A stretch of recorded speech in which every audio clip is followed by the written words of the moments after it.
इस चैप्टर में हम लोग डिस्कस करेंगे क्लास 10th का कार्बन एंड इट्स कंपाउंड। इसको हम लोग टोटल 2 पार्ट में पढ़ेंगे। सो चलिए पहला पार्ट शुरू करते हैं। इसमें जो टॉपिक्स हम लोग कवर करेंगे ये उसका कंटेंट है, आप लोग इसको देख लीजिएगा और उसके बाद चलिए चैप्टर को शुरू करते हैं। पहला हम लोग शुरुआत करते हैं introduction of carbon and its compound. जो चैप्टर है इसके इंट्रोडक्शन से शुरू करते हैं। तो यहां पे दिया गया carbon compounds are those compound whose molecules contain a carbon atom, यानी एक ऐसा कंपाउंड जिसके मोलिक्यूल्स जो है वो क्या करे, कार्बन को कंटेंट करते हैं। ये देखिए यहां पे लिखा हुआ है ना कार्बन, यानी कि ऐसे कंपाउंड जो कार्बन से मिलके बने हो उस तरह के कंपाउंड को हम लोग कार्बन एंड इट्स कंपाउंड कहेंगे। अभी देखिए इसमें क्या है कि केमिकल सब्सटेंस इसमें जो बॉन्डेड रहेंगे, यहां पे अगला लाइन है they are the chemical substances where a carbon atom has bonded to an atom of another element. देखिए यहां पे कार्बन जो एटम है वो अनदर एलिमेंट से बंधा रहेगा। यहां पे देखिए कार्बन जो है आपका हाइड्रोजन ऑक्सीजन, यानी कि कार्बन जो मोलिक्यूल्स है या तो हाइड्रोजन ऑक्सीजन नाइट्रोजन किसी से भी बंधा रह सकता है। तो ये जो कंपाउंड बनाएगा कार्बन, उसी के संदर्भ में हम लोग इस चैप्टर के बारे में पढ़ने वाले हैं। और अगला लाइन है इसमें कर है कि ये ऑर्गेनिक इन नेचर है। देखिए ये ऑर्गेनिक इन नेचर का क्या सेंस है कि ये ऑर्गेनिक इन नेचर, इसको हम लोग अगले स्लाइड्स में देखते हैं कि ऑर्गेनिक इन नेचर क्या है। तो देखिए ऑर्गेनिक केमिस्ट्री हम लोग इंटरमीडिएट में इसको सेपरेट ब्रांच में पढ़ेंगे। तो यहाँ पे देखते हैं कि ऑर्गेनिक केमिस्ट्री को कैसे डिफाइन किया गया है। तो ऐसा कंपाउंड जो mainly carbon, hydrogen and oxygen तीनों से मिलकर बना है, उस तरह के कंपाउंड को हम लोग क्या कहेंगे, ऑर्गेनिक कंपाउंड्स कहेंगे। और इनके सेपरेट ब्रांच की जो स्टडी होगी उसको हम लोग क्या कहेंगे, ऑर्गेनिक केमिस्ट्री कहेंगे। देखिए उसमें भी कार्बन, हाइड्रोजन और ऑक्सीजन का जो स्टडी कर रहे हैं उसमें किसको किसको एक्सक्लूड किया गया है, किसको किसको छोड़ दिया गया है। देखिए यहाँ पे क्या है, ऑक्साइड्स ऑफ कार्बन, इनको नहीं लिया गया है, कार्बाइड्स को नहीं लिया गया है। उसके बाद से यहाँ पे देखिए कार्बोनेट्स को नहीं लिया गया है, बाइकार्बोनेट्स को नहीं लिया गया है। इन सब का जो स्टडी है हम लोग सेपरेटली पढ़ेंगे इनऑर्गेनिक कंपाउंड्स में, यानी इनऑर्गेनिक केमिस्ट्री के तहत इनको पढ़ा जाएगा। चलिए ये देखिए कुछ ऑर्गेनिक कंपाउंड्स जो है डेली लाइफ में जो हम लोग यूज करते हैं। यहाँ पे आपका ये पेपर हो गया, नेल पॉलिश, कैंडल हो गया, है ना। यहाँ पे fibre, soap, gasoline, petrol, diesel, kerosene, है ना। डेली लाइफ में बहुत सारी ऐसी चीजें हैं जिनको कि हम यूज करते हैं। ये सारे के सारे ऑर्गेनिक कंपाउंड्स के श्रेणी में आते हैं। देखिए अभी आगे देखते हैं हम लोग व्हाट इज इनऑर्गेनिक केमिस्ट्री। जब सवाल उठा कि ऑर्गेनिक पढ़ लिए तो अब देखते हैं कि हम लोग इनऑर्गेनिक क्या है। तो कह रहे हैं कि स्टडी ऑफ, कह रहे हैं कि नॉट कंसिस्ट ऑफ कार्बन, यानी कि जहां पे कार्बन और हाइड्रोजन ये दोनों मेनली जहां पे एब्सेंट हो, यानी कि 118 एलिमेंट में कार्बन को छोड़ करके, मतलब कार्बन एक इकलौता ऐसा बुक है, मतलब कह सकते हैं कंपाउंड है जिसको कि ऑर्गेनिक केमिस्ट्री के अंतर्गत अध्ययन करते हैं। बाकी रिमेनिंग को हम लोग इनऑर्गेनिक में देखेंगे। सिंपल वर्ड्स कह सकते हैं अपोजिट टू ऑर्गेनिक केमिस्ट्री, यानी कि ऑर्गेनिक केमिस्ट्री का क्या है, अपोजिट है। यहाँ पे देखिए कुछ एग्जांपल दिया गया है जैसे H2O, CO2, CaCO3, ये सब जो है इनऑर्गेनिक के ब्रांचेज में है। यहाँ पे जनरल लाइफ में देख लेते हैं इनऑर्गेनिक केमिस्ट्री में क्या क्या हम लोग को है यूज। देखिए इनऑर्गेनिक कंपाउंड्स क्या है, यहाँ पे देखिए ये सोडियम क्लोराइड, खाने वाला नमक, हम लोग हमेशा इसको यूज करते हैं। यहाँ पे बेकिंग सोडा, उसके बाद से देखिए ये सोडियम हाइड्रोक्साइड है, यहाँ पे क्या है, मैग्नीशियम हाइड्रोक्साइड है। उसके बाद से ये देखिए यहाँ पे सोडियम हाइपोक्लोराइड है। तो ये सारे जिसको कि हम लोग अभी 10th क्लास के हम लोग केमिस्ट्री में metal and non metal chapter में इन सारे चीजों को हम लोग डिस्कस किए थे।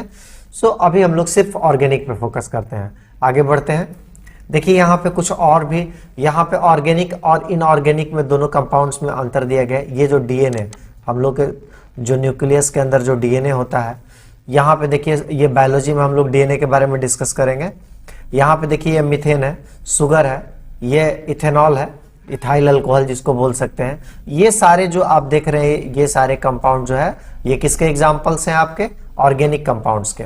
इनऑर्गेनिक को देख लिया जाए, ये टेबल साल्ट है, ये हाइड्रोक्लोरिक एसिड हो गया, क्वार्ट्ज हो गया, कार्बन डाइऑक्साइड हो गया। ये सारे जो कंपाउंड्स हैं वो क्या है, इनऑर्गेनिक की कैटेगरी में आता है।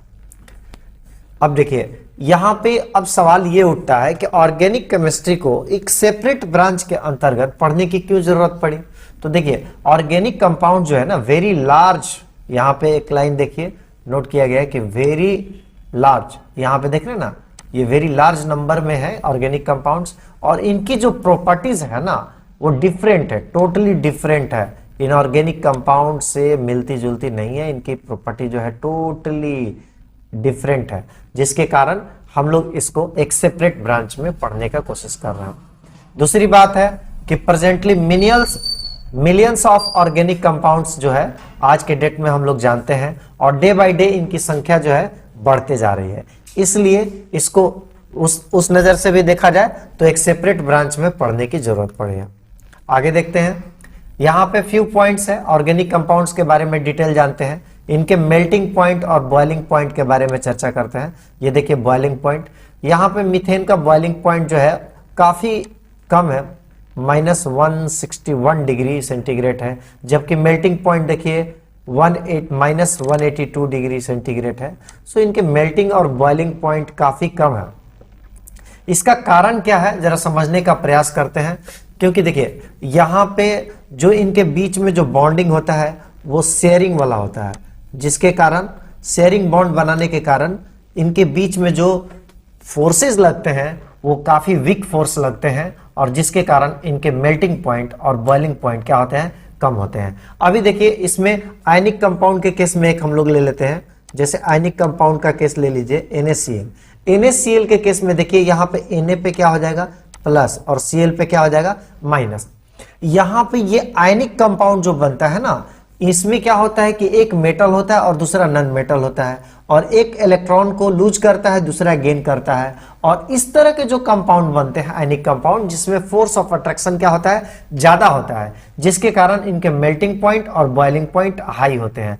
जबकि जहां पे शेयरिंग होता है यानी ऑर्गेनिक कंपाउंड जहां पे बनेंगे उस तरह के कंपाउंड्स में मेल्टिंग पॉइंट और बॉइलिंग पॉइंट क्या होता है, काफी लो होता है। अब सवाल उठता है, ये देखिए एक और पॉइंट है, यहाँ पे ये नॉन कंडक्टर ऑफ इलेक्ट्रिसिटी लिखा हुआ है, क्योंकि नॉन कंडक्टर ऑफ इलेक्ट्रिसिटी कैसे है, तो इसको हम लोग देखते हैं कि इलेक्ट्रिसिटी को कंडक्ट करने के लिए इलेक्ट्रिसिटी चैप्टर में हम लोग देखे थे कि या तो फ्री इलेक्ट्रॉन चाहिए, या फिर आपको यहाँ पे आयंस का फॉर्मेशन होना चाहिए। यहाँ पे दो में से कोई एक कैरेक्टर होना चाहिए, या तो आपके फ्री इलेक्ट्रॉन्स हो या आयंस हो। सॉलिड के केस में फ्री इलेक्ट्रॉन हो, या फिर आप लिक्विड के केस में आयंस का फॉर्मेशन हो। जबकि ऑर्गेनिक कंपाउंड के केस में ऐसा कुछ भी नहीं होता है, आपको ना तो फ्री इलेक्ट्रॉन का फॉर्मेशन होता है ना आयंस का फॉर्मेशन होता है। इसलिए नॉर्मली जो है ऑर्गेनिक कंपाउंड्स वो बैड कंडक्टर होते हैं इलेक्ट्रिसिटी के। यहां पे देखिए organic compounds occur in all living things, इसका मतलब क्या है कि यहाँ पे जितने भी ऑर्गेनिक कंपाउंड्स है वो ऑल लिविंग थिंग्स में पाए जाते हैं, इंक्लूडिंग यहाँ पे प्लांट्स हो गया, आपके एनिमल्स हो गए, इन सब में ऑर्गेनिक कंपाउंड्स पाया जाता है। अब इस चीज को और बढ़िया से देखते हैं। देखिए इसका कॉन्सेप्ट जो है कहां से शुरू हुआ, इसके पहले भी हम लोग थोड़ा सा देखते हैं। एक साइंटिस्ट हुआ करते थे जे बर्जेलियस, जो कि स्वीडन के रहने वाले थे। वो 1809 में उन्होंने एक थ्योरी दिया था, जिस थ्योरी का नाम है वाइटल फोर्स थ्योरी। और ये वाइटल फोर्स थ्योरी क्या है, जरा इसके बारे में हम लोग चर्चा करते हैं। उनका मानना था कि कोई भी ऑर्गेनिक कंपाउंड्स जो है जिसको कि लेबोरेटरी में नहीं बनाया जा सकता है।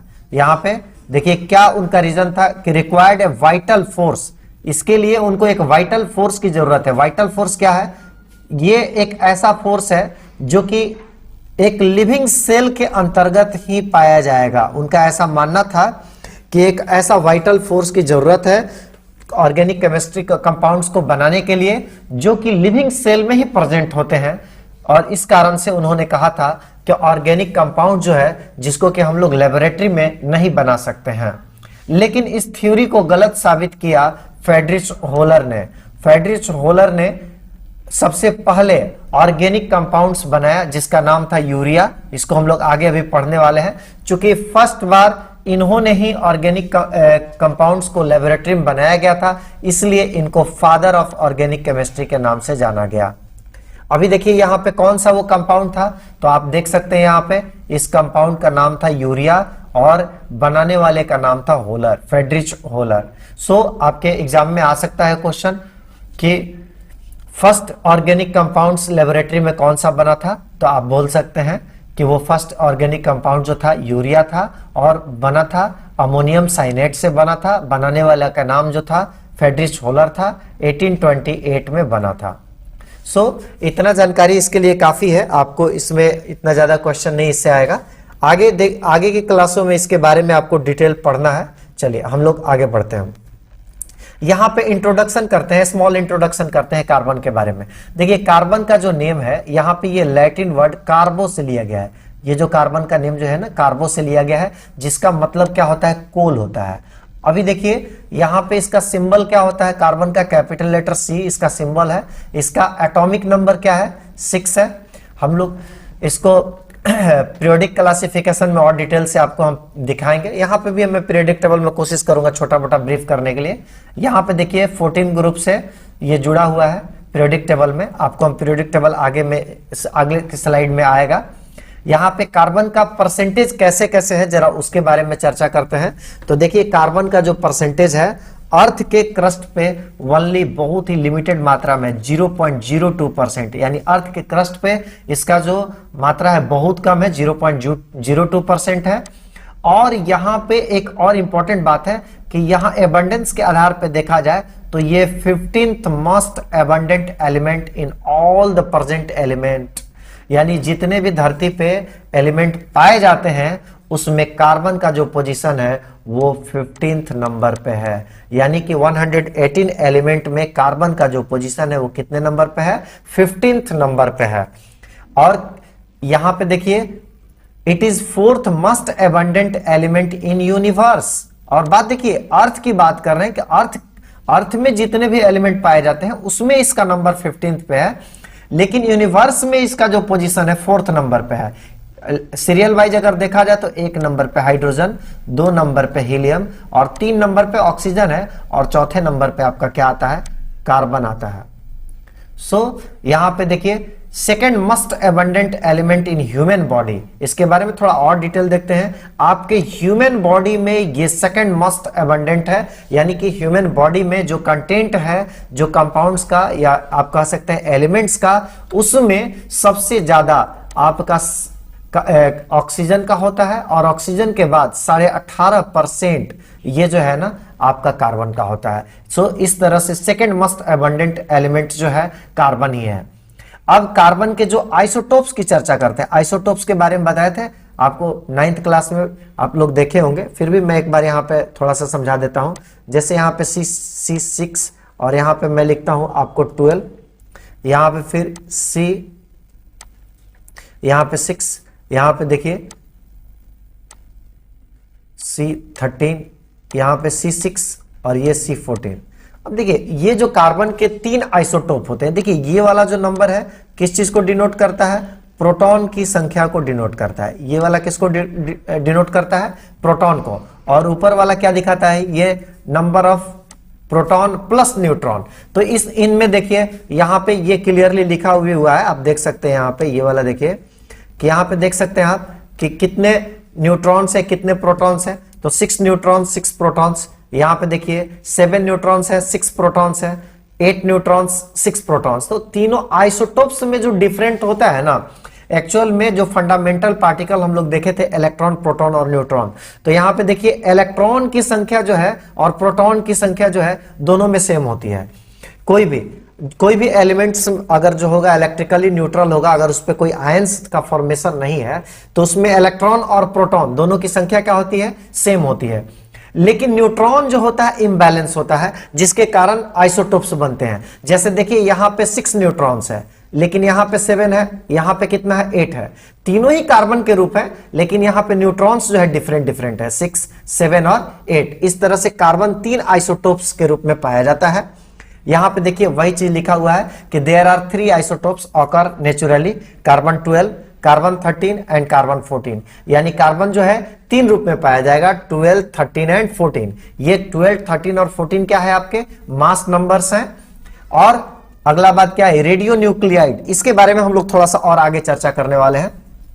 देखिए कार्बन जो है, यहां पे हम अगले स्लाइड्स में इसके बारे में रेडियो न्यूक्लियाइड के बारे में बताएंगे। यहां पे देखिए it is non metallic and tetravalent. Non metallic यानी कार्बन जो है इसको नॉन मेटल के रूप में रखा गया है, नॉन मेटल की कैटेगरी में रखा गया है। और टेट्रावैलेंट, टेट्रावैलेंट यानी कि टेट्रा जहां पे सब लग गया वो क्या है कि इसकी वैलेंसी कितनी है, 4 इलेक्ट्रॉन है। अब लेवल यहां पे देखिए मेनली ये कोवैलेंट बॉन्ड फॉर्म करता है कार्बन जहां पे भी रहता है, ये देखिए। सो आगे के स्लाइड्स में और इसके बारे में डिटेल हम चर्चा कर रहे हैं।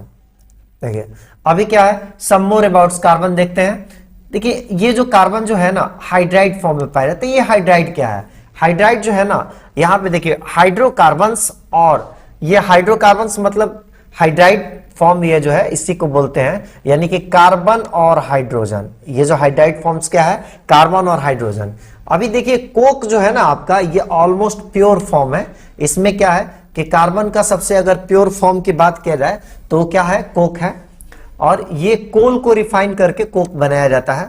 इसके बारे में हम लोग आगे के क्लासेस में थोड़ा सा और डिटेल से पढ़ेंगे।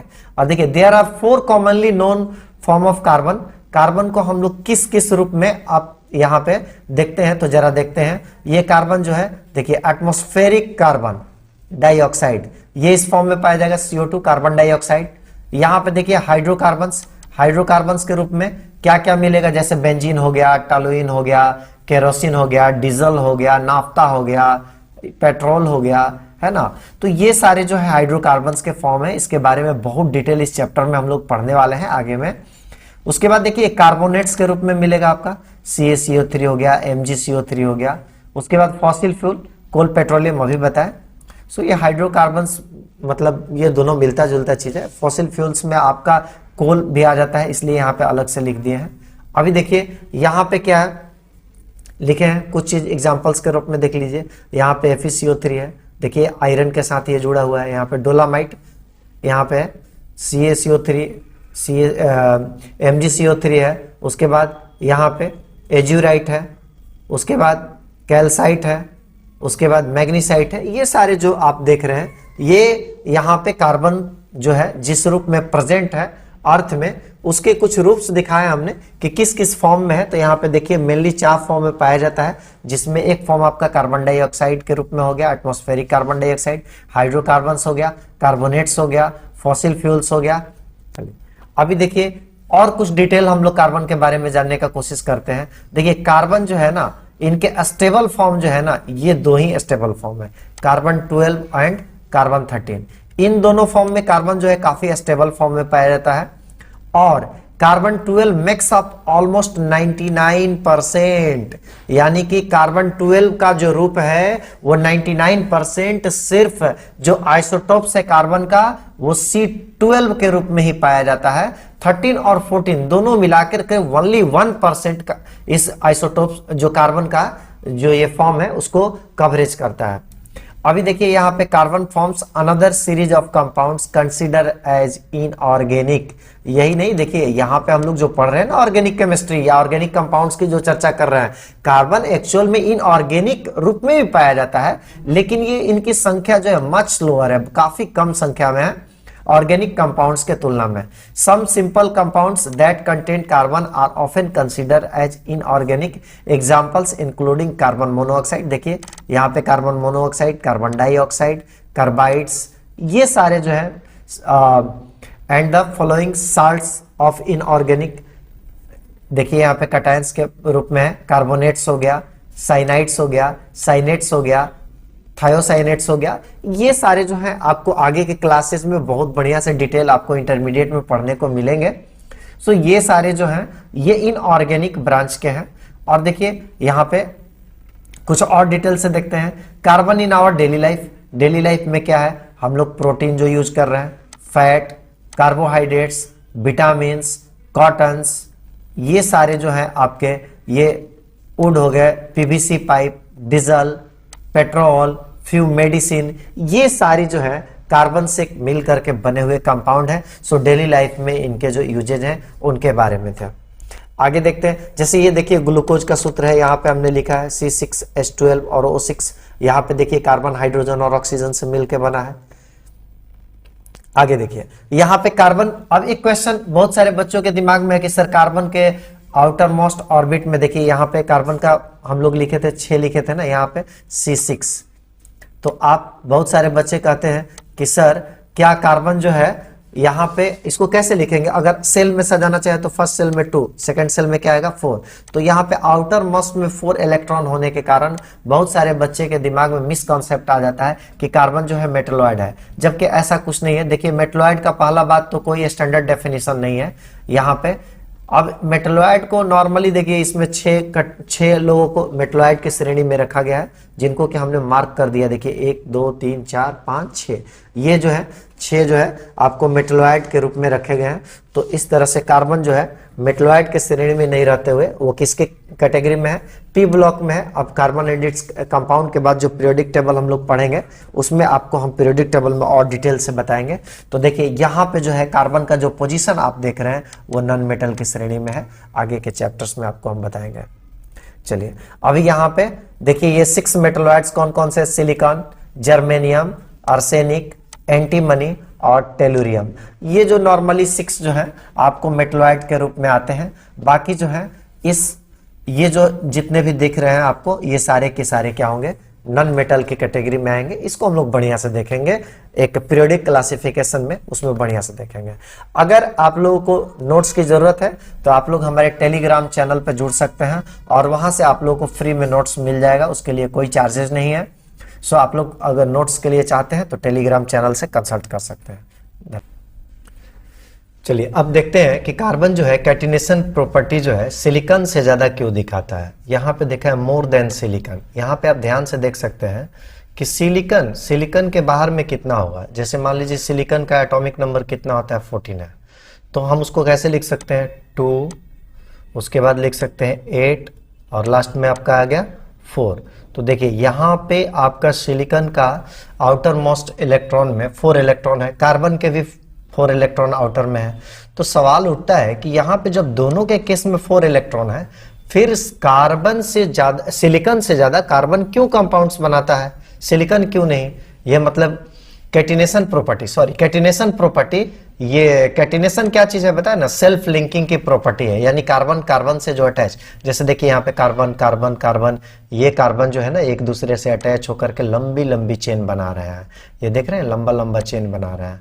तो ऐसा जो है लंबा चेन सिलिकॉन क्यों नहीं बना सकता है, सिलिकॉन के केस में ऐसा क्यों नहीं हो सकता है? देखिए इसका बहुत ही सिंपल रीजन है, मैं आपको समझाने का प्रयास कर रहा हूं कि देखिए यहाँ पे कार्बन का अगर स्ट्रक्चर लिखे हम, यहाँ पे लिख देते हैं कार्बन का स्ट्रक्चर, देखिए 2 और 4।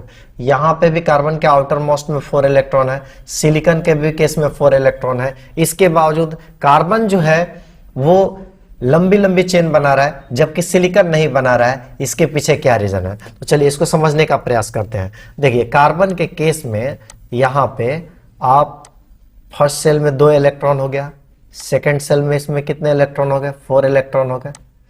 अब देखिए जरा एक मैं सिलिकॉन का केस बनाना चाह रहा हूं, यहाँ पे आप जरा ध्यान से देखिएगा। इसमें सिलिकॉन के केस में क्या होने वाला है, यहाँ पे आप सिलिकॉन के केस में देखेंगे कि यहाँ पे 3 सेल बन रहा है, यहाँ पे 1 2 3, लेकिन यहाँ पे देखिए 1 और 2, यहाँ पे न्यूक्लियस से ये जो डिस्टेंस है ना, ये डिस्टेंस क्या है, कम है। यहाँ पे देखिए ये न्यूक्लियस से डिस्टेंस क्या हो गया, बढ़ गया। तो यहाँ पे न्यूक्लियस से डिस्टेंस बढ़ने के कारण यहाँ पे फोर्स ऑफ अट्रैक्शन क्या हो गया, घट गया। तो यहाँ पे लेस अट्रैक्शन है, यहाँ पे लेस फोर्स ऑफ अट्रैक्शन है, जबकि यहाँ पे मोर फोर्स ऑफ अट्रैक्शन है।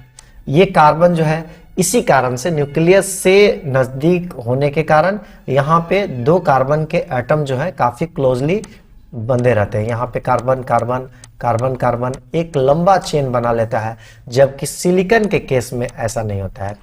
सिलिकॉन बनाते हैं सिलिकॉन, लेकिन लंबे चेन का निर्माण नहीं कर सकते हैं जितना कि कार्बन कर सकता है। तो इसका रीजन क्या हुआ, यहाँ पे देखते हैं कि इसका मेन रीजन ये है कि कार्बन कार्बन के बीच में एक जो फोर्स ऑफ अट्रैक्शन है, इनके बीच में ये जो न्यूक्लियस देख रहे हैं, यहां से जो डिस्टेंस है कम है, जबकि यहां से न्यूक्लियस का डिस्टेंस क्या हो रहा है, बढ़ते जा रहा है। जैसे जैसे बढ़ते जाएगा और क्या होगा, फोर्स ऑफ अट्रैक्शन कम होगा। इसीलिए कार्बन कार्बन के जो चेन होते हैं कैटिनेशन प्रॉपर्टी, कैटिनेशन मतलब सेल्फ लिंकिंग की प्रॉपर्टी है, ज्यादा है कंपैरेटिवली किसके, सिलिकॉन के। चलिए अब इसमें वन बाय वन रीजन देख लेते हैं। कह रहा है carbon exhibit catenation much more than silicon और any other element due to smaller size, यानी कि इसके स्मॉलर साइज होने का ये फायदा है। स्मॉलर साइज यानी न्यूक्लियस से जो आउटर सेल है उनके बीच का जो दूरी है काफी कम है, जिसके कारण ये कैटिनेशन ज्यादा दिखाते हैं। दूसरा क्या है, which makes the carbon carbon bond strong while silicon bonds are comparatively weaker due to its large size. अभी बताएं लार्ज साइज होने के कारण सिलिकॉन का इसके बीच में क्या है आपका वीक फोर्स लग रहा है, यहाँ पे स्ट्रॉन्ग फोर्स लग रहा है। कह रहा है and therefore silicon does not have enough bond strength, silicon के पास इनफ बॉन्ड स्ट्रेंथ नहीं है होल्ड करने के लिए, बड़े बड़े मॉलिक्यूल्स बनाने के लिए, और कार्बन के पास है। अभी देखिए आगे हमें बताने वाला हूं, यहाँ पे देख रहे हैं आप लोग, यहाँ पे ये देखिए ये वाला क्या है, ब्रांच चेन है, ये वाला क्या है, लीनियर चेन है, ये वाला रिंग चेन है। इसके बारे में हम लोग बहुत डिटेल से पढ़ने वाले इस चैप्टर में, सो कृपया करके अभी कुछ देर पेशेंस बनाए रखिए, आगे हम बताएंगे। अभी देखिए कह रहे हैं कि why carbon form so many compounds. अब सवाल उठता है, एक सिंपल सा क्वेश्चन है कि कार्बन इतने अधिक कंपाउंड्स बनाता क्यों है। तो पहला आंसर अभी हम लोग देखें कि एक कार्बन जो है, कार्बन के केस में अगर यहाँ पे ध्यान से देखा जाए तो यहाँ पे यहाँ एक कार्बन से 4 कार्बन अटैच हो सकते हैं, हाइड्रोजन अटैच हो सकते हैं, यानी कि कोई भी फंक्शनल ग्रुप, यानी यहाँ पे क्या है ना कि कार्बन जो है शेयरिंग का फंडा रहता है। और आप लोग जानते होंगे कि शेयरिंग करने वाले लोगों के साथ कोई भी दोस्ती करना अच्छा रहता है। अब लेना देना यहाँ पे क्या करता है कि शेयरिंग इसका बहुत आसानी से हो जाता है, किसी भी एलिमेंट्स के साथ ये शेयरिंग करके कंपाउंड बना लेता है। जैसे कार्बन और हाइड्रोजन के केस में देखिए यहाँ पे ये एक एक हाइड्रोजन जोड़ करके यहाँ पे क्या बना लिया, मीथेन बना लिया। आगे इसके बारे में हम बहुत ज्यादा डिटेल से पढ़ने वाले हैं, सेकेंड पार्ट में इसका हम पढ़ेंगे। देखिए सेल्फ लिंकिंग अभी बताए, कैटिनेशन लंबा लंबा मतलब चेन बनाना, रिंग चेन बनाना, ब्रांच चेन बनाना, ये एक कारण है।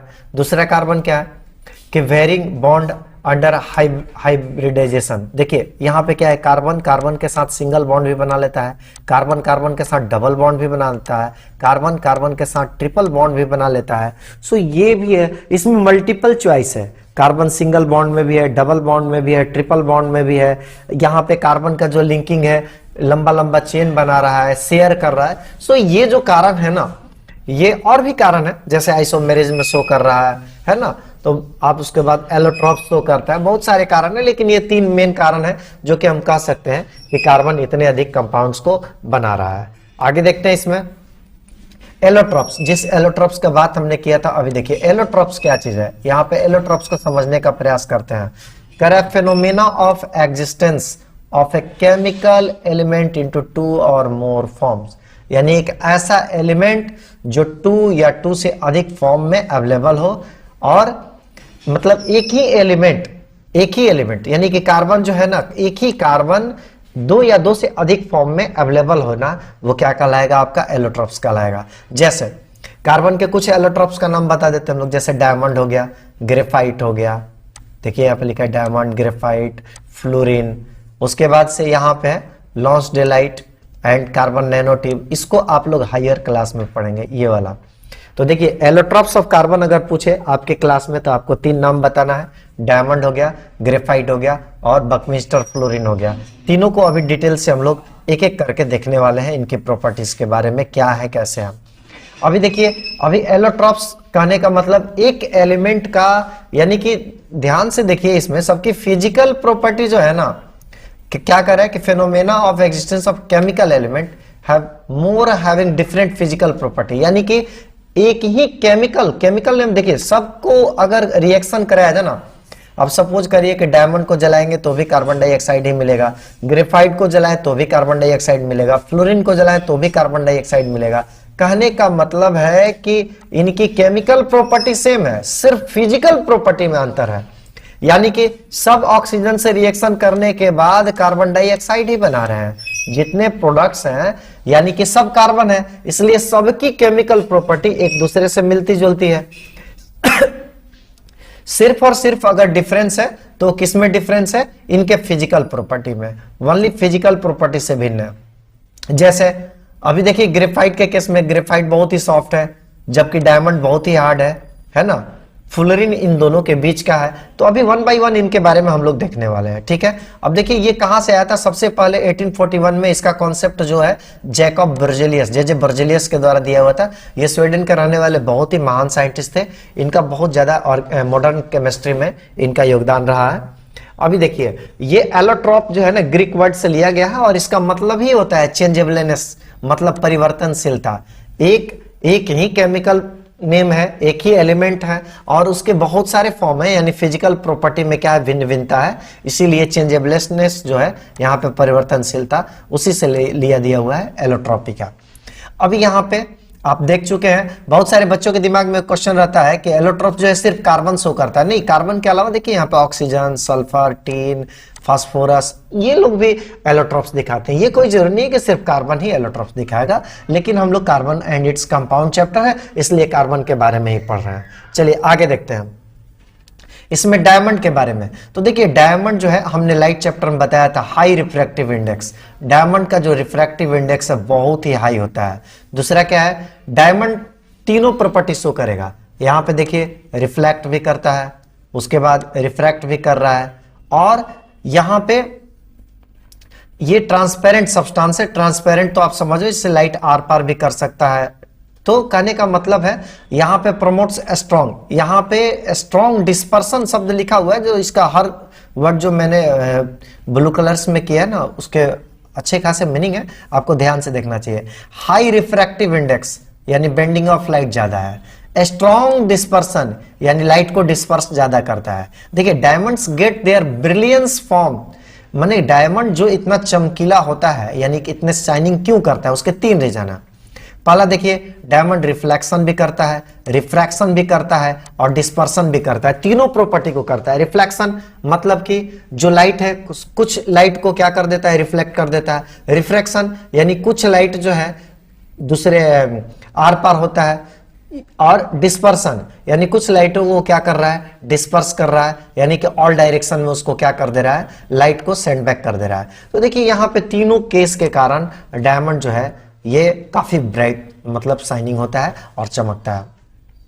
यहां पे लिखा है देखिए, only a person of the light hitting a diamond, कुछ भाग ही डायमंड का जो कि light hitting a diamond is reflected, यानी कि कुछ पार्ट जो है वो रिफ्लेक्टेड होता है। मोस्ट ऑफ द पार्ट जो है वो ट्रेवल्स थ्रू इट, उसी के डायमंड के अंदर क्या हो जाता है, ट्रैप हो जाता है। As the light moves through the diamond it is scattered, और इसी कारण से लाइट जो उसके अंदर इंटर करता है स्कैटर्ड हो जाता है। इस चीज को आप अगर और ज्यादा डिटेल से देखना चाहते हैं ना, तो लाइट चैप्टर में जाकर के आप देखिए, वहां पे मैं बहुत अच्छा से इसको समझाया हूं। Diamond has a very bright lustre, देखिए इसका जो लस्टर है यानी बहुत ज्यादा ही ब्राइट लस्टर है, और it has the highest non metallic lustre, यानी इससे ज्यादा कोई भी नॉन मेटालिक लस्टर नहीं है। सो डायमंड को सबसे ज्यादा हाईएस्ट मेटालिक लस्टर में रखा हुआ है। अभी देखिए और कुछ इसके बारे में जानते हैं। ये वेराइटी ऑफ कलर्स मिलते हैं, ऐसा नहीं कि डायमंड का जो है कलरलेस ही होगा। देखिए यहाँ पे स्टील ग्रे हो गया, व्हाइट कलर का हो गया, ब्लू हो गया, येलो हो गया, ऑरेंज हो गया, red, green, pink, purple, brown and black, ये सारे कलर्स में। लेकिन प्योर डायमंड जो है ना are very perfectly transparent and colourless, यानी जो प्योर डायमंड होगा वो कलरलेस भी होगा, ट्रांसपेरेंट भी होगा, जिसको आर पार देखा जा सकता है। आगे देखिए, the outer must shell of each carbon atoms has 4 electrons. ये देखिए कार्बन का जो है ना टेट्राहाइड्रल स्ट्रक्चर, यानी कि यहाँ पे 4 कार्बन चाहिए कार्बन को, इसलिए यहाँ पे हर एक कार्बन से क्या है, अटैच है। यहाँ पे देखिए ये टेट्राहाइड्रल स्ट्रक्चर है, ये कार्बन जहां पे भी चार कार्बन से जुड़ा है, यानी कि जिनकी चारों बॉन्ड पूरे हो गए हैं, तो उस तरह के स्ट्रक्चर को हम लोग क्या बोलेंगे, टेट्राहाइड्रल स्ट्रक्चर। और ये वाला जो स्ट्रक्चर है टेट्राहाइड्रल, काफी स्ट्रॉन्ग बॉन्ड्स प्रेजेंट करता है, जबकि ग्रेफाइट के केस में देखिए ये टेट्राहाइड्रल स्ट्रक्चर नहीं बनता है, जिसके कारण वो सॉफ्ट होता है। अभी आगे हम लोग देखने वाले हैं। और देखिए यहाँ पे इनके स्ट्रक्चर के बीच में कहीं भी इलेक्ट्रॉन्स जो है फ्री नहीं है। आप देखिए कहीं से भी कोई रास्ता नहीं है, चारों कार्बन से अटैच है, कहीं पे कोई फ्री इलेक्ट्रॉन नहीं है, इसलिए ये क्या है, आपके बैड कंडक्टर ऑफ इलेक्ट्रिसिटी है। बट हाई थर्मल कंडक्टिविटी, यहाँ पे थर्मल कंडक्टिविटी क्या है, इनका हाई है, लेकिन इलेक्ट्रिकल रेजिस्टिविटी ज्यादा है। यानी इलेक्ट्रिकल रेजिस्टिविटी ज्यादा है, यानी कि ये क्या है, बैड कंडक्टर आएंगे। यानी कि जो कह सकते हैं कि आपका डायमंड जो है बैड कंडक्टर है। आगे देखिए इनके यूजेस कहां पे है, देयर शाइनी लस्टर्स, इसलिए डायमंड बनाने में कर सकते हैं ड्यूरेबिलिटी। ज्वेलरी में देखिए इसको यूज किया गया है। उसके बाद diamonds are used for industrial purpose, इनके इंडस्ट्रियल पर्पस में भी यूज किया जाता है। इट्स प्रॉपर्टी फॉर हार्डनेस, काफी हार्ड मेटल्स है, सॉरी नॉन मेटल है। ये देखिए हार्ड होने के कारण ड्रिल करने में, ग्राइंड करने में, कट करने में इनका यूज किया जाता है। Diamonds of blades are attached to the polishing pads and used to polish surfaces of mirror finish, यहाँ पे मिरर जैसा फिनिशिंग टच देने के लिए पॉलिश भी किया जाता है। Small pieces of diamond are used for cutting glasses, glass को कट करने के लिए छोटे छोटे जो डायमंड्स के स्मॉल पीस को यूज किया जाता है। Diamond tipped knives are used drawing for eye surgery, देखिए आई सर्जरी में कैटरेक्ट के लिए उसके लिए भी यूज किया जाता है। ट्रीट कैटरेक्ट्स, मोतियाबिंद जिसको हिंदी में कहते हैं, उसके ट्रीटमेंट के लिए भी इसको यूज किया जाता है। आगे देखिए फ्यू पॉइंट्स ऑफ ग्रेफाइट के बारे में देते हैं कि ये ओपेक सब्सटेंस है। ओपेक मतलब, इसका मतलब है कि एक ऐसा सब्सटेंस जब यहाँ से लाइट इंटर करे, यहाँ से लाइट इंटर करे तो ये लाइट को रिटर्न बैक कर देगा। यानी ये लाइट जो है इस तरफ नहीं जा सकता है, अगर लाइट आर पार होता तो क्या हो जाता है, ट्रांसपेरेंट हो जाता है। यानी कहने का मतलब है कि ये कलर कैसा है इसका, greyish black, black pure black नहीं है, ग्रेइश ब्लैक है और ओपेक सब्सटेंस है। लाइटर देन डायमंड, डायमंड से बहुत ज्यादा हल्का है क्योंकि इसकी डेंसिटी जो है डायमंड से बहुत ही कम है। स्मूथ है, छूने पे एकदम चिकना फील होगा। स्लिपरी टू टच, सोपी टच देगा। Good conductor, good conductor of electricity, यानी इलेक्ट्रिसिटी को अगर यहाँ से पास कराया जाए तो इलेक्ट्रॉन जो है फ्रीली पास होंगे यहाँ पे, इसलिए ये गुड कंडक्टर ऑफ इलेक्ट्रिसिटी है। गुड कंडक्टर ऑफ हीट, ये हीट के भी गुड कंडक्टर है। सोपी टच दे रहा है यहाँ पे। Non flammable, non flammable substance है, जलाने पे जल्दी जलता नहीं है। Soft due to weak van Waals force, इनके दो मोलेकुल्स के बीच में जो फोर्स ऑफ अट्रैक्शन है काफी वीक होता है, जिसके कारण इसको आसानी से तोड़ा जा सकता है, बहुत ही क्षणभंगुर होता है। आप देखे होंगे पेंसिल में ग्रेफाइट जो होता है, आप तुरंत देखते हैं लिखते लिखते फुट फुट टूट जाता है। इसका मतलब है इसके वैंडरवाल फोर्स क्या होते हैं, काफी वीक होते हैं। अब आप देखिए इस वाले केस को हम लोग देखते हैं, आपके दिमाग में जो है ना यहाँ पे गुड कंडक्टर ऑफ इलेक्ट्रिसिटी, इसके बारे में हम लोग अगले स्लाइड्स में देखते हैं। देखिए यहाँ पे अभी और आगे वाले स्लाइड्स में देखेंगे। अभी देखिए इनका यूज कहाँ पे है, पेंसिल्स में यूज हो गया। सोपी टच है इसलिए लुब्रिकेंट्स में इसका अच्छा यूज हो जाता है। Good conductor of heat, electricity होने के कारण इसको useful in electronic products such as electrodes, batteries and solar panels में यूज हो जाता है। बैटरी में जो इलेक्ट्रोड्स यूज होता है उसमें यही ग्रेफाइट यूज किया जाता है। अब देखिए इसका हम लोग अभी यहाँ पे एक क्वेश्चन है, why does graphite conduct electricity whereas diamond does not. अभी हम बता रहे थे पीछे ना, देखिए ग्रेफाइट के केस में क्या है कि इलेक्ट्रिसिटी, यहाँ पे फ्री इलेक्ट्रॉन्स है ग्रेफाइट में, देखिए यहाँ पे फ्री इलेक्ट्रॉन्स लिखे हुए ना, ये देखिए फ्री इलेक्ट्रॉन्स, जबकि आपका कार्बन डायमंड के केस में कोई भी फ्री इलेक्ट्रॉन नहीं होता है। यहाँ पे आपको मैं थोड़ा सा आगे बढ़ा के दिखाता हूं, ये देखिए यहाँ पे आप देखिए 1 2 3, आप किसी भी केस में कहीं पे भी उठा लीजिए, देखिए चार आपको कार्बन नहीं दिखाई देगा। जैसे यहाँ पे देखिए 1 2 3, कहीं पे ले लीजिए स्ट्रक्चर, देखिए 1 2 3, यानी कि 3 से अटैचमेंट है। और ये लेयर बाय लेयर है, देखिए एक लेयर के ऊपर दूसरा लेयर, तीसरा लेयर, इस तरह से लेयर बाय लेयर है। जबकि इसके केस में देखिए यहाँ पे देखिए 1 2 3 4, यहाँ पे 4 है। इसको भी देखिए 1 2 3 4, यानी हर कार्बन जो है टेट्राहाइड्रल स्ट्रक्चर बनाता है डायमंड के केस में। यहाँ पे कोई फ्री इलेक्ट्रॉन नहीं होता है, जबकि यहाँ पे 3 है, 1 इलेक्ट्रॉन जो है फ्री है। और जानते हैं जहां पे फ्री इलेक्ट्रॉन मिल गया, इलेक्ट्रिसिटी चैप्टर में हमने बताया था, जहां पे आपको फ्री इलेक्ट्रॉन मिल गया वो कैसे होंगे भाई, गुड कंडक्टर। क्योंकि इलेक्ट्रिसिटी पास होने के लिए 2 चीजें जरूरी है, एक तो आपका फ्री इलेक्ट्रॉन होना जरूरी है और दूसरा क्या होना चाहिए, आयंस बनना चाहिए। तो यहाँ लिक्विड के केस में आयंस बनता है, सॉलिड के केस में फ्री इलेक्ट्रॉन रहता है। यहाँ ग्रेफाइट के केस में आपको फ्री इलेक्ट्रॉन मिल गया, जबकि डायमंड के केस में फ्री इलेक्ट्रॉन नहीं मिला। अब बैक आते हैं, देखिए यहाँ पे वही कह रहे थे कि यहाँ पे 3 कार्बन एटम्स जो है, यानी कि 1 कार्बन एटम से 3 कार्बन एटम्स क्या है, अटैच हैं, यानी एक कार्बन के लिए जगह बच जाता है और यही फ्री इलेक्ट्रॉन का काम करता है, जिसके कारण जो है ये गुड कंडक्टर ऑफ इलेक्ट्रिसिटी है। जबकि डायमंड के केस में चारों यहाँ पे एक दूसरे से अटैच है और कोवैलेंट बॉन्डिंग बना रहे हैं, और यहाँ पे कोई भी फ्री इलेक्ट्रॉन्स नहीं होने के कारण ये क्या हो जाता है, bad conductor of electricity. I hope आप लोगों को क्लियर हो गया होगा। अब आगे देखते हैं हम। यहां पे देखिए ये जो स्ट्रक्चर आप देख रहे हैं, ये वाला स्ट्रक्चर डायमंड का है, ये वाला ग्रेफाइट का है। ये देख रहे हैं हेक्सागोनल लेयर बाय लेयर बना रहा है। यहां पे देखिए ये टेट्राहाइड्रल स्ट्रक्चर, चारों तरफ से एक कार्बन से 4 कार्बन अटैच हैं, यहाँ पे 1 कार्बन से 3 कार्बन अटैच हैं। बकमिस्टर फ्लोरीन के केस में क्या होता है, जरा देखते हैं इसको डिटेल। यहाँ पे देखिए कुछ स्ट्रक्चर देखिए, 1 2 3 4 5 6, यहाँ पे क्या बना, हेक्सागोनल। जरा इस केस में देखिए 1 2 3 4 5, यहाँ पे पेंटागोनल दिखाई दे रहा है, यहाँ पे हेक्सागोनल दिखाई दे रहा है, यानी कि दोनों तरफ के शेप बन रहा है। एक बन रहा है पेंटागोनल और दूसरा बन रहा है हेक्सागोनल। तो देखिए 12 पेंटागोनल, ये वाले जो आपको पेंटागोनल दिखाई दे रहे हैं ये 12 है, और ये जो हेक्सागोनल का आपका केस दिखाई दे रहा है ये कितना है, 20 है।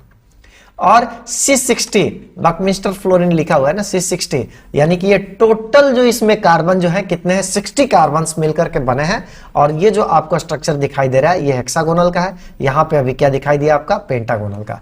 तो पेंटागोन 12 है और हेक्सागोन कितने हैं, 20 है, और सब मिलाकर के कितने हो गए आपके, 60 हो गए। ठीक है, टोटल 60 कार्बन से मिलकर के ये क्या है, बना हुआ। आगे देखते हैं, इनका एक थोड़ा सा और व्यू देख लेते हैं कि बकमिस्टर फ्लोरीन क्या है। The buckminster fullerene C60 20 hexagon 12 pentagon was discovered by 1960 by Kroto et al. इनके द्वारा 1960 में खोज किया गया था। फ्लोरीन आर स्लाइटली सोलुबल, यानी कि ये वाटर में ये जो है ना, fluorine are slightly soluble in solvent such as toluene. देखिए टोलुइन सॉल्वेंट है ना, ये वाटर के साथ तो सोलुबल है ही नहीं। ये देखिए टोलुइन हो गया, बेंजीन हो गया, डिकेन एंड कार्बन डाइसल्फाइड के साथ स्लाइटली सोलुबल है, यानी मतलब थोड़ा बहुत ये क्या है, घुलनशील है। इन जो हमने जो नाम लिया toluene, benzene, decane and carbon disulphide के साथ। Whereas it is insoluble in water, ये वाटर के साथ एकदम से इनसॉल्युबल है। कहता है hardness between diamond and graphite, इनकी जो हार्डनेस है ग्रेफाइट से ज्यादा है और डायमंड से क्या है, कम है, यानी इनके बीच में है बकमिस्टर फ्लोरीन। अब देखिए C60 is a soft material, ये काफी सॉफ्ट मटेरियल है। Fluorines have the ability to donate and accept electrons, यहाँ पे डोनेट भी कर सकता है इलेक्ट्रॉन्स को, एक्सेप्ट भी कर सकता है। Therefore they can be used in batteries and electronic devices, इसको बैटरी एंड इलेक्ट्रॉनिक डिवाइसेस में क्या किया जाता है, यूज किया जाता है। आगे देखिए, uses of buckminster fullerene, soft material है आपका। Fullerene high ability to donate and accept electrons, therefore they can be use battery. ये पीछे वाला ही चीज फिर से रिपीट हो गया है यहाँ पे, अब मैं अभी बताया जस्ट आपको। यहाँ पे देखिए also used in super conductor.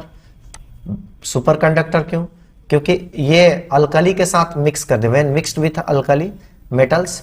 अब देखिए अल्कली मेटल्स के साथ हो जाते हैं ना, तो इनमें आयंस का प्रोडक्शन बहुत अच्छा खासा हो जाता है, ये सुपर कंडक्टर की तरह। अभी बताया ना कि यहाँ पे डोनेट भी कर सकता है, देखिए यहाँ पे डोनेट भी कर सकता है और एक्सेप्ट भी कर सकता है इलेक्ट्रॉन्स, यानी कि यहाँ पे इलेक्ट्रॉन का एक्सेप्ट और डोनेट दोनों होने के केस में यहाँ पे ये सुपर कंडक्टर की तरह यूज किया जाता है अल्कली मेटल्स के साथ मिला देने पर। फ्लोरीन हैव लुब्रिकेटिंग प्रॉपर्टी, इसकी जो प्रॉपर्टी है एक लुब्रिकेशन के भी काम में आता है। ओके, अब देखते हैं हम लोग कि इसमें small introduction about covalent bond. Covalent bond क्या चीज है, देखिए कोवैलेंट बॉन्ड यानी कि जहां पे दो इलेक्ट्रॉन, दो या दो से अधिक इलेक्ट्रॉन का शेयरिंग होता है। आयनिक बॉन्ड के केस में क्या होता था, जैसे देखिए यहां पे Na+ और Cl-, यहां पे क्या होता था, सोडियम एक इलेक्ट्रॉन को देता था, क्लोरीन एक इलेक्ट्रॉन को लेता था। तो यहाँ पे नॉर्मली मेटल और नॉन मेटल के बीच में जो बॉन्डिंग होता है उस तरह के बॉन्ड को हम लोग इलेक्ट्रोवैलेंट बॉन्ड कहते हैं। और जहां पे नॉन मेटल और नॉन मेटल के बीच में आए, दो नॉन मेटल जब शेयरिंग यानी कि इस तरह के जब दो नॉन मेटल के बीच में जो बॉन्ड बनता है इसको कोवैलेंट बॉन्ड कहते हैं। जैसे एग्जांपल के तौर पे यहां पे हाइड्रोजन का केस ले लेते हैं। जैसे देखिए यहां पे हाइड्रोजन के केस में क्या है, एक हाइड्रोजन और एक हाइड्रोजन। यहां पे एक हाइड्रोजन दोनों एक दूसरे से लेकर के क्या कर लेता है, हीलियम के जैसा अपना ऑक्टेट पूरा लेता है। क्लोरीन के केस में देखते हैं, क्लोरीन के केस में क्या होगा, क्लोरीन। अभी देखिए इसके आउटर मोस्ट में कितने इलेक्ट्रॉन है, 7 इलेक्ट्रॉन है। तो लिखते हैं 2 2 4 2 6, एक यहां पे लिख दिए 7, 2 4 6 और एक 7। देखिए यहां पे 8 इलेक्ट्रॉन पूर गया। यहां पे देखिए दोनों अपना ऑक्टेट क्या कर लिए, आसानी से पूरा लिए। तो इस तरह के केसेस में क्या हो गया, आपका ऑक्टेट पुराने के संदर्भ के कारण ये जो है क्या कहलाएगा, कोवैलेंट बॉन्ड कहलाएगा। तो ऐसा बॉन्ड जहां पे ऑक्टेट इजीली पूरा हो सके, किससे भाई, शेयरिंग करके। तो कार्बन हमेशा शेयरिंग करता है, मतलब मैक्सिमम शेयरिंग करके ही अपना बॉन्ड पुराता है। इसलिए इस तरह के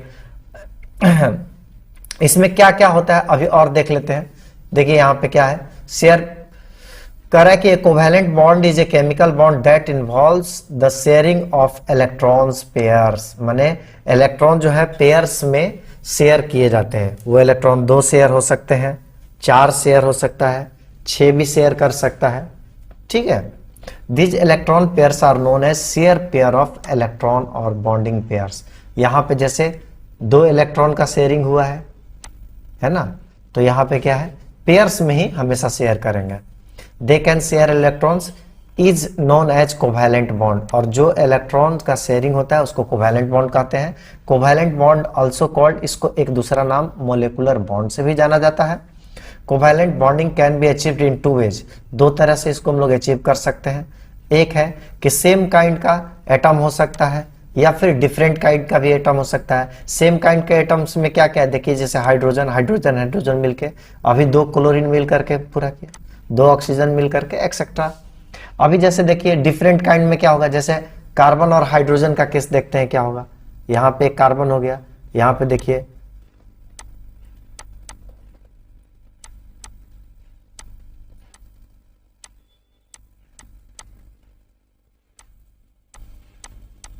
यहां पे क्या है ना, हाइड्रोजन के 2 पुराने के लिए कार्बन का 1 ले लिया, हाइड्रोजन 1 दे दिया। यहां पे भी देखिए आराम से हाइड्रोजन पूरा कर लिया, यहां पे भी हाइड्रोजन पूरा कर लिया, यहां पे भी हाइड्रोजन पूरा कर लिया। और जब कार्बन की बारी आती है, टोटल कितना 8 पुराना है, तो 2 4 6 और 8। ये देखिए कार्बन क्या कर ले रहा है, 8 पुरा लिया। सो इस तरह से यहां पे डिफरेंट काइंड ऑफ एटम है। देखिए यहां पे CH4 है, उसके बाद H2O है, NH3 है। यहां पे देखिए आराम से, यहां पे क्या है, कार्बन और हाइड्रोजन है। यहां पे क्या है, हाइड्रोजन है, क्लोरीन है, ऑक्सीजन है। तो सेम टाइप के एटम से मिलके बना है, यहाँ पे डिफरेंट टाइप्स के एटम से मिलके बना है। और ये जो कोवैलेंट बॉन्ड है ना, इसको 3 कैटेगरी में बांटा जा सकता है। ये देखिए जैसे सिंगल कोवैलेंट बॉन्ड क्या है, यहाँ पे देखिए इसको और बेटर से समझने का प्रयास करते हैं। यहाँ पे देखिए हाइड्रोजन के पास ऑक्टेट पुराने के लिए यहाँ पे कितना इलेक्ट्रॉन चाहिए, इसको 1 चाहिए। और क्लोरीन के पास पुराने के लिए भी कितना चाहिए, 1 चाहिए। दोनों को 1 की कमी है, तो 2 4 6 है। यहाँ पे 7 क्लोरीन का आउटर मोस्ट में कितना होता है, क्लोरीन का स्ट्रक्चर कैसे लिखते हैं, 2 8 और 7। यहाँ पे कितने की कमी है, 1 की। हाइड्रोजन के केस में कितना है आपके पास, 1 है, 1 और मिल जाए तो यहाँ पे 2 हो जाएगा। और यहाँ पे अगर 1 दे दिया जाए तो ये कैसा हो जाएगा, आपका 18 हो जाएगा, जो कि ऑर्गन नियरेस्ट इनर्ट गैस जैसा स्ट्रक्चर बना लेगा। यहाँ पे ध्यान से देखिए, इस केस में क्या कर रहा है कि क्लोरीन और हाइड्रोजन दोनों, यहाँ पे ये सिंगल बॉन्ड जो दिखाई दे रहा है, सिंगल बॉन्ड क्या चीज है, यहाँ पे 1 इलेक्ट्रॉन और 1 इलेक्ट्रॉन, जहां पे 2 इलेक्ट्रॉन का शेयरिंग हो, तो जस्ट इसको ऐसे एक लाइन खींच दीजिए। जहां पे 2 इलेक्ट्रॉन की शेयरिंग होती है वहां पे सिंगल बॉन्ड का फॉर्मेशन होता है। जहां पे 4 इलेक्ट्रॉन शेयरिंग होंगे वहां पे कौन सा बॉन्ड बनेगा, डबल बॉन्ड बनेगा। देखिए यहाँ पे क्या है, इसको थोड़ा सा और डिटेल से देखते हैं। A single bond is formed when only one pair of electron, यानी कि जब एक पेयर ऑफ इलेक्ट्रॉन सिर्फ शेयर करेगा तो सिंगल बॉन्ड का फॉर्मेशन होगा। देखिए ये मैं ऐसा बताया ना, ये दोनों यहाँ पे सिंगल बॉन्ड हो गया जब वन पेयर। और इसमें क्या दिया है कि weaker then double bond and triple bond, इसका क्या दिया है कि although this form of covalent bond has a smaller density, और इस तरह के जो कोवैलेंट बॉन्ड बनते हैं, सिंगल बॉन्ड जो बनते हैं, इनकी डेंसिटी क्या होती है, स्मॉलर होती है। किनके कंपैरिजन में, डबल बॉन्ड और ट्रिपल बॉन्ड के। क्यों, देखिए यहाँ पे दिया weaker then a double bond and triple bond, क्योंकि इसकी डेंसिटी जो है कम होता है, यानी कि सिंगल बॉन्ड की जो डेंसिटी है डबल बॉन्ड और ट्रिपल बॉन्ड के कंपैरिजन में क्या होता है, कम होता है, जिसके कारण ये क्या है, वीक होता है double bond and triple bond से। आगे देखते हैं। यहाँ पे देखिए डबल बॉन्ड के केस में क्या, फॉर्म्ड व्हेन टू पेयर्स, यहाँ पे टू पेयर्स, यानी कि देखिए यहाँ पे ऑक्सीजन ऑक्सीजन का एक केस लेते हैं, O2 का देखते हैं हम लोग। ये देखिए एक ऑक्सीजन एक ऑक्सीजन, ऑक्सीजन के आउटर मोस्ट में कितने होते हैं, 6 इलेक्ट्रॉन हो गए। तो ये देखिए आपको 2 2 4, उसके बाद 4, ये देखिए। अभी हम लोग क्या करते हैं, ऑक्सीजन को हम लोग कैसे लिख सकते हैं, 2 और 6। यहाँ पे कितने की कमी है, ऑक्टेट पूरा आने के लिए कितने की कमी है, 2 की कमी है। तो देखिए यहाँ पे मैं लिख रहा हूँ, यहाँ पे भी क्या लिख देता हूँ, 2 लिख देता हूँ। अब देखिए आसानी से इसको ऑक्टेट पुराने के लिए क्या हो गया, ये देखिए 2 4 6 और 2 8, इसका भी काउंट कर लीजिए। ये देखिए इसमें भी 2 4 6 और 8, तो यहाँ पे ऑक्टेट जो है दोनों का केस पूरा हो गया। ये O2 का केस था, यही यहाँ पे दिखाया हुआ है। देखिए यहाँ पे आप ध्यान से देख सकते हैं, यहाँ पे यही चीज दिखा है, 2 4 6 और 8। ये देखिए पूरा हो गया, यहाँ पे ये देखिए पूरा हो गया। तो यहाँ पे टोटल शेयरिंग कितने की हो रही है, 4 इलेक्ट्रॉन की शेयरिंग हो रही है। और ये दोनों का, ये दो के लिए क्या है, आप एक सिंगल स्ट्राइक, फिर ये दोनों के लिए क्या है, एक सिंगल स्ट्राइक। सो देखिए यहाँ पे जो है डबल बॉन्ड दिखाया हुआ है। ठीक है, आई होप आप लोगों को समझ में आ गया होगा। यही है, double covalent bonds are much stronger than single covalent bond. हम अभी बताएं, क्योंकि उनकी सिंगल बॉन्ड की डेंसिटी क्या होती है, कम होती है, तो डबल कोवैलेंट बॉन्ड जो है मच स्ट्रॉन्गर है किससे, सिंगल बॉन्ड से, क्योंकि इसकी डेंसिटी उससे क्या है, ज्यादा है। तो जहां पे 2 पेयर शेयर होगा उसमें डबल बॉन्ड, जहां पे 1 पेयर शेयर होगा सिंगल बॉन्ड। अभी बताएं, अभी देख रहे हैं ट्रिपल बॉन्ड, यानी कि यहाँ पे कितने पेयर, देखिए यहाँ पे एक N2 का केस ले लेते हैं। ये देखिए N2 का केस ले लेते हैं। नाइट्रोजन में कितना होता है, इसको अगर लिखा जाए नाइट्रोजन का, तो 2 और 5, कितने की डिफिशियंसी है, 3 का, ऑक्टेट पुराने के लिए। यानी कि यहाँ पे मैं लिख दिया 2, आउटर मोस्ट सेल में जो होता है उसी को हम लोग दिखाते हैं। यहाँ पे 2 हो गया, यहाँ पे कितना है, 5 है ना। तो देखिए 1 2 3, यहाँ पे लिखते हैं 1 2 3, ये हो गया नाइट्रोजन। अभी देखिए यहाँ पे तो कितना पुराना है, इसको 3 3 6 और 2 8, ऐसे हो गया आपका ये कंप्लीट। और ये ले लीजिए, ये भी हो गया कंप्लीट। ठीक है, यही दिखाया है यहाँ पे। अब ध्यान से अगर इसको ऐसे मार्क किया जाए तो एक ऐसे हो जाएगा, ये फिर इस तरह से हो जाएगा।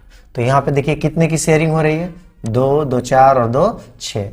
तो जहाँ पे 6 इलेक्ट्रॉन का शेयरिंग है वहां पे ट्रिपल बॉन्ड, बस ऐसे स्ट्राइक मारते जी 3।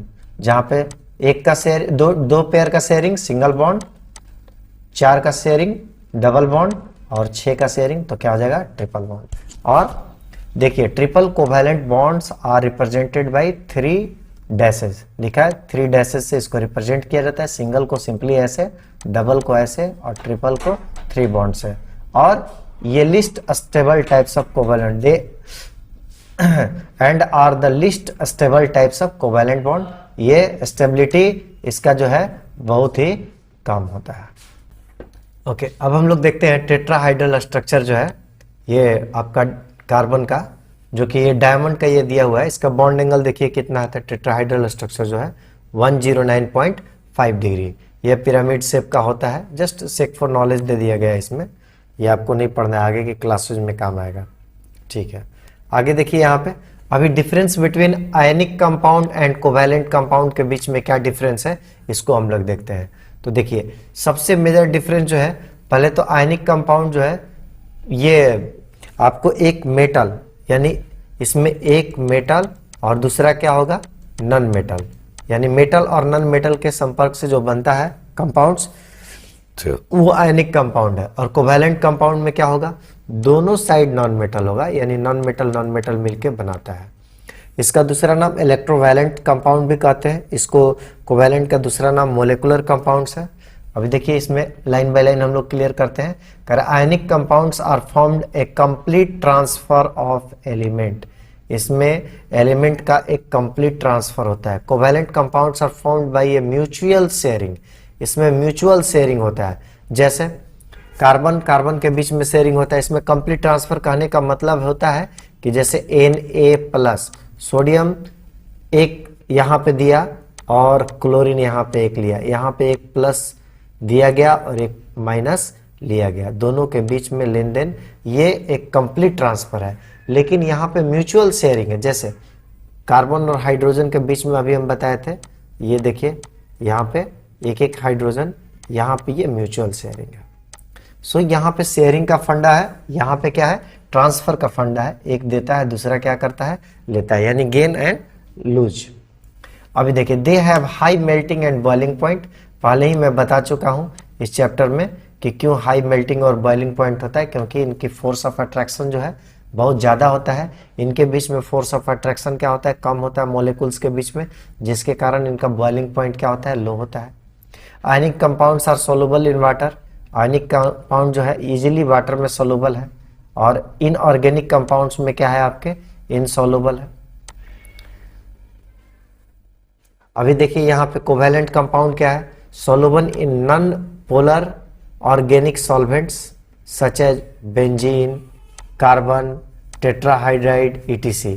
यानी कि ये जो कोवैलेंट कंपाउंड है सोलुबल है किसमें, आपके पोलर ऑर्गेनिक कंपाउंड, जो कि आगे आप लोग पढ़िएगा पोलर ऑर्गेनिक कंपाउंड्स क्या है। फिलहाल अभी जानिए जैसे बेंजीन हो गया, कार्बन टेट्रा क्लोराइड हो गया, इसमें क्या है आसानी से सोलुबल है। They are generally insoluble in polar solvent such as water, जो पोलर सॉल्वेंट है उसमें ये क्या है, इनसोलुबल है, जैसे वाटर हो गया आपका। Ionic compounds are good conductor of electricity, पहले भी बता चुके हैं इलेक्ट्रिसिटी के गुड कंडक्टर है मोल्टेन स्टेट्स में। यहाँ पे except polar compounds they are non conductors, polar compound को छोड़ करके इजीली ये क्या है, नॉन कंडक्टर्स ऑफ इलेक्ट्रिसिटी है, यानी कि ये इंसुलेटर का काम करता है। आयनिक कंपाउंड्स रिएक्ट फास्ट, इनमें जो रिएक्शन होता है बहुत ही फास्ट होता है। कोवैलेंट कंपाउंड का जो रिएक्शन होता है वो क्या होता है, स्लोली होता है। ठीक है, ये थे कुछ बेसिक डिफरेंस आयनिक कंपाउंड और कोवैलेंट कंपाउंड के बीच में। आगे देखते हैं what is nomenclature in organic chemistry. देखिए ये इस पार्ट का लास्ट वीडियो होगा, ये हम लोग आगे अभी पढ़ने वाले हैं। सिर्फ मैं ब्रीफ कर देता हूँ, जिस तरह से हम लोग सब कोई का नाम रहता है घर में और स्कूल में, उसी तरह से नोमेनक्लेचर जो है ना दो पार्ट में बांटा गया है। एक है आपका कॉमन सिस्टम और दूसरा IUPAC सिस्टम। क्या नेमिंग है इसको मैं अगले लेक्चर में डिस्कस करूंगा। तब तक के लिए धन्यवाद। आप लोग अगला वीडियो ध्यान से देखिएगा। अगर किसी भी बच्चे को नोट्स चाहिए तो कृपया करके मेरे टेलीग्राम चैनल से ले सकते हैं। धन्यवाद।